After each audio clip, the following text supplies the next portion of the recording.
Assalamualaikum warahmatullahi wabarakatuh. Nah, nama saya Surya Prahanda, NPM 2008 26012. Di sini saya akan mempresentasikan atau menjelaskan tugas untuk remedial blok CMH saya mengenai saya akan membahas tentang topiknya itu inflamasi.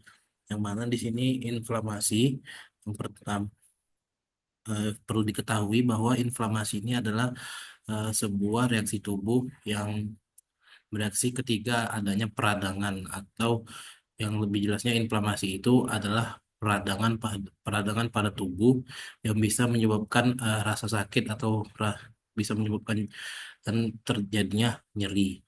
Jadi yang pertama saya akan di mana inflamasi itu terjadi, yang mana adanya respon tubuh terhadap inflamasi dan trauma. Jadi salah satu yang paling awal itu uh, ada sitokin yang dihasilkan nekrosis faktor alfa TNFA disintesis oleh sel monosit dan makrofag yang teraktivasi. Nah, sitokin ini mengubah kapiler di dekatnya sehingga sirkulasi sel darah putih atau leukosit itu dapat dengan mudah dibawa ke tempat infeksi, yang mana TNF-alpha tadi juga dapat mengikuti reseptor pada sel yang terinfeksi dan menyerangsang respon antivirus. Dalam hitungan detik, serangkaian sinyal mulai ada menyebabkan kematian sel, sebuah usaha untuk mencegah penyebaran dari infeksi. Dan eh, di sini juga saya akan bahas yaitu perbedaan sistem imun bawaan dan sistem imun didapat, yang mana ada sistem imun bawaan, yang mana sistem imun bawaan ini berperan saat pertama kali melawan infeksi karena responnya yang cepat, dan yang sistem imun yang didapat atau dapatan ini timbul akibat rangsangan antigen tertentu sebagai akibat tubuh pernah terpapar sebelumnya. Dan mekanisme inflamasi ini ada dua, yaitu adanya mekanisme mediator. Terdapat yang pertama itu ada mediator dan mekanisme, dan juga jenis-jenis inflamasi ini itu ada empat, ada inflamasi akut, inflamasi subakut, ada inflamasi perakut, dan inflamasi yang kronik. Yang mana inflamasi kronik ini tuh inflamasinya sudah eh, onsetnya atau sudah berapa lamanya itu sudah sangat lama. Dan untuk faktor penyebab inflamasi itu ada tiga, yang mana ada bisa dari trauma fisik, dari faktor biologis, dan faktor kimiawi. Kalau dari trauma fisik itu bisa jadi karena adanya trauma, misalnya seperti ada yang dari kecelakaan atau dari kekerasan fisik. Dan untuk trauma biologis itu dari faktor gen atau faktor dari tubuh eh, tubuh penderita yang mengalami inflamasi. Dan untuk faktor kimiawi itu bisa dari paparan bahan-bahan kimia, atau bisa dari paparan dari bahan-bahan yang mengandung asam atau basa yang kuat.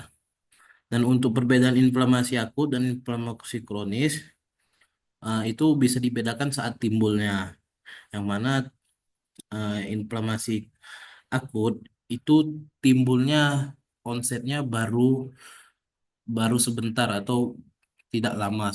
Sedangkan kalau inflamasi kronik itu inflamasinya sudah berjalan lama. dan dan juga bisa dari pemicu khasnya, yang bisa dari faktor-faktor penyebab inflamasi itu sendiri, dan dari sel efektor, dan juga dari mediatornya, dan bisa dilihat dari jejas atau dari lukanya, dan bisa juga dilihat dari proses pemulihan dari inflamasi itu sendiri. Eh, Jadi eh, mikroskopi inflamasi itu sel-sel yang berperan dalam inflamasi itu ada tiga sel, yang mana itu ada sel limfosit, sel plasma, dan sel makrofag. Dan untuk manifestasi klinis inflamasi itu sendiri itu ada lima. Yang pertama itu adalah rubor. Rubor itu kemerahan, itu seperti kayak kemerahan yang merupakan hal pertama yang terlihat di daerah yang mengalami peradangan. Jadi saat reaksi peradangan timbul, terjadi pelebaran arteriola yang mensuplai darah ke daerah peradangan. Dan yang kedua itu adalah kalor. Jadi kalor ini itu artinya panas yang terjadi bersamaan dengan kemerahan dari reaksi peradangan. Jadi tubuh itu merespon setiap ada peradangan itu suhu tubuh meningkat. Dan yang ketiga itu dolor. Itu dolor itu adalah rasa sakit yang mana dari reaksi yang timbul dari reaksi peradangan itu sendiri. Dan keempat itu adalah tumor. Tumor ini adalah pembengkakan yang disebabkan hiperemi dan sebagian besar ditimbulkan dari pengiriman cairan dan sel-sel sirkulasi darah ke jaringan-jaringan interstisial. Dan yang terakhir itu adalah fungsiolysa. Yang fungsiolysa ini adalah berdasarkan asal katanya itu adalah fungsi yang hilang. Bah, jadi fungsiolysa itu merupakan reaksi peradangan yang telah dikenal, tapi belum diketahui secara mendalam mekanisme terganggunya fungsi jaringan yang meradang itu sendiri. Eh, dan untuk dari tata laksana inflamasi dan pencegahan inflamasi, itu tata laksananya bisa dengan membersihkan luka, berikan oles, obat salep, dan tutup dengan luka atau traumanya dengan kasa steril. Dan hindari terkena air atau terkena paparan eh, infeksi lainnya. Dan untuk pencegahannya hindarilah terkena air, ganti perban yang telah dipakai secara berkala, hindari makan makanan yang bisa menyebabkan eh, gatal, dan juga mengurangi aktivitas yang berlebihan. Dan berikut adalah referensi yang saya gunakan untuk menyusun tugas ini. Demikian dari saya. Assalamualaikum warahmatullahi wabarakatuh.